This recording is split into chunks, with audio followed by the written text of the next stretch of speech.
चंद्रयान-3 की चांद पर सॉफ्ट लैंडिंग का काउंटडाउन शुरू हो गया है। 14 जुलाई को आंध्र प्रदेश के श्रीहरिकोटा में सतीश धवन स्पेस सेंटर से चंद्रयान-3 की लॉन्चिंग हुई और अब बस बुधवार 23 अगस्त 2023 की शाम 6:04 का इंतजार है। चंद्रयान-3 चांद पर पृथ्वी के 14 दिन, जो चांद के एक दिन के बराबर है, रहकर स्टडी करेगा। साल 2019 में चंद्रयान-2 की विफलता के 4 साल बाद चंद्रयान-3 को लॉन्च किया गया। पिछले मिशन की विफलताओं को ध्यान में रखकर इसमें विशेष बदलाव किए गए और आज इसरो ने पूरे विश्वास के साथ इसकी सफल लैंडिंग की बात कही है। पहली बार कोई देश चांद के दक्षिणी ध्रुव पर स्पेसक्राफ्ट को उतारेगा। इस वजह से पूरी दुनिया के साइंटिस्ट भारत के मिशन मून पर टकटकी लगाए बैठे हैं। आइए जानते हैं चंद्रयान से जुड़े जरूरी सवालों के जवाब। एक लैंडर का है क्या काम और रोवर क्या करेगा? चंद्रयान-3 के 3 प्रमुख हिस्से हैं। पहला प्रोपल्शन मॉड्यूल, दूसरा लैंडर मॉड्यूल विक्रम और तीसरा रोवर प्रज्ञान। 17 अगस्त को प्रोपल्शन मॉड्यूल से अलग होने के बाद लैंडर मॉड्यूल विक्रम रोवर प्रज्ञान के साथ चांद की तरफ आगे बढ़ा। 23 अगस्त को लैंडर विक्रम चांद की सतह पर रोवर प्रज्ञान उतारेगा। रोवर प्रज्ञान चांद पर घूमकर सैंपल कलेक्ट करेगा और वैज्ञानिक परीक्षण करेगा। 2. लैंडिंग कैसे होगी और लैंडिंग के बाद क्या होगा? चंद्रयान-3 की चांद पर बुधवार को शाम 6:04 पर सॉफ्ट लैंडिंग होनी है। इस दौरान 15 मिनट बेहद खास होंगे, क्योंकि उस वक्त लैंडर खुद काम करेगा। इसरो के साइंटिस्ट उसको कोई कमांड नहीं दी जाएगी। 4 फेज में लैंडर चांद की सतह पर कदम रखेगा। इस 15 मिनट में 1440 दिनों की मेहनत का नतीजा होगा। 3. किस रूट से होते हुए चांद तक पहुंचा चंद्रयान-3? 14 जुलाई को आंध्र प्रदेश के श्रीहरिकोटा के Satish Dhawan space research centre से चंद्रयान-3 को लॉन्च व्हीकल मार्क 3 के जरिए पृथ्वी के ऑर्बिट में पहुंचाया गया। इसके बाद इसरो में बैठे साइंटिस्टों ने बंद प्रक्रिया के जरिए स्पेसक्राफ्ट को चांद के ऑर्बिट में शिफ्ट कर दिया। इस वक्त चंद्रयान चांद से 25 किलोमीटर दूर है और शाम 6:04 बजे चांद की सतह पर सॉफ्ट लैंडिंग करेगा। 4. चंद्रमा की सतह पर कहां उतरेगा विक्रम? चंद्रयान-3 का लैंडर विक्रम चंद्रमा के दक्षिणी ध्रुव पर उतरेगा।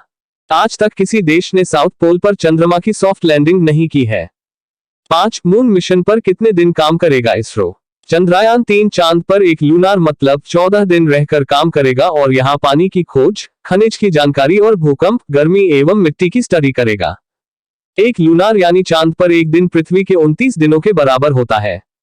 इस दौरान 14 दिन डे टाइम रहता है और 14 दिन रात रहती है। 6. इसरो ने चांद के दक्षिणी ध्रुव पर क्यों भेजा चंद्रयान? चांद का दक्षिणी ध्रुव पृथ्वी के दक्षिणी ध्रुव जैसा ही है। यह बेहद ठंडा है और सूरज की रोशनी यहां कम पड़ती है। इस हिस्से पर अभी तक किसी भी देश ने सॉफ्ट लैंडिंग नहीं की है। अमेरिका के अपोलो मिशन ने चांद के मध्य में लैंडिंग की थी, जबकि चीन का मिशन उत्तरी ध्रुव पर उतारा गया। 7. लैंडिंग के वक्त होगी कितनी स्पीड? बुधवार शाम को 6:04 पर जब चंद्रयान-3 चांद की सतह पर सॉफ्ट लैंडिंग शुरू करेगा तो उसकी स्पीड 1.68 किलोमीटर प्रति सेकंड यानी 6048 प्रति घंटा होगी। इसका मतलब आसमान में प्लेन की स्पीड की 10 गुना ज्यादा गति पर होगा। इसके बाद वह गति को धीमा करना शुरू करेगा। 8. चंद्रयान-3 के जरिए क्या क्या जानकारी जुटाएगा भारत? चंद्रयान-3 चांद पर भूकंप की स्टडी, सतह पर गर्मी का अध्ययन, पानी की खोज, खनिज की जानकारी और मिट्टी की स्टडी करेगा। 9. सॉफ्ट लैंडिंग क्या होती है? चंद्रमा की सतह पर स्पेसक्राफ्ट को नियंत्रित तरीके से उतारने की प्रक्रिया को सॉफ्ट लैंडिंग कहते हैं। इस दौरान स्पेसक्राफ्ट की गति को कंट्रोल करते हुए धीरे धीरे कम किया जाता है। 10. अगर चंद्रमा की सतह पर उतरने में नाकाम रहा विक्रम तो आगे का प्लान भी क्या है? अब तक चंद्रयान-3 इसरो द्वारा निर्धारित समय के अनुसार सभी कक्षाओं में प्रवेश करते हुए चांद के करीब पहुंच गया है। अगर सब कुछ ठीक रहता है तो वह बुधवार को चांद पर लैंड करेगा। अगर किसी वजह से ऐसा नहीं होता है तो इसरो के पास प्लान भी तैयार है। चंद्रयान की लैंडिंग को 27 अगस्त के लिए टाल दिया जाएगा। अगर उस दिन भी लैंडिंग नहीं हो पाए तो 1 महीने बाद फिर से सूरज निकलने का इंतजार करना होगा। तब तक वह चांद की कक्षा में घूमता रहेगा। 11. क्या अब तक किसी देश ने चांद के दक्षिणी ध्रुव पर की है सफल लैंडिंग? अब तक अमेरिका, चीन और रूस ने ही चांद पर सफल लैंडिंग की है। आज अगर चंद्रयान-3 की चांद पर लैंडिंग होती है तो चांद पर सॉफ्ट लैंडिंग करने वाला भारत चौथा देश बन जाएगा। हालांकि इनमें से किसी देश ने अब तक दक्षिणी ध्रुव पर सॉफ्ट लैंडिंग नहीं की है। यह इलाका बेहद ठंडा है और रात के समय तो यहाँ तापमान बहुत ज्यादा गिर जाता है। 12 मिशन के पीछे कौन कौन कर रहा काम?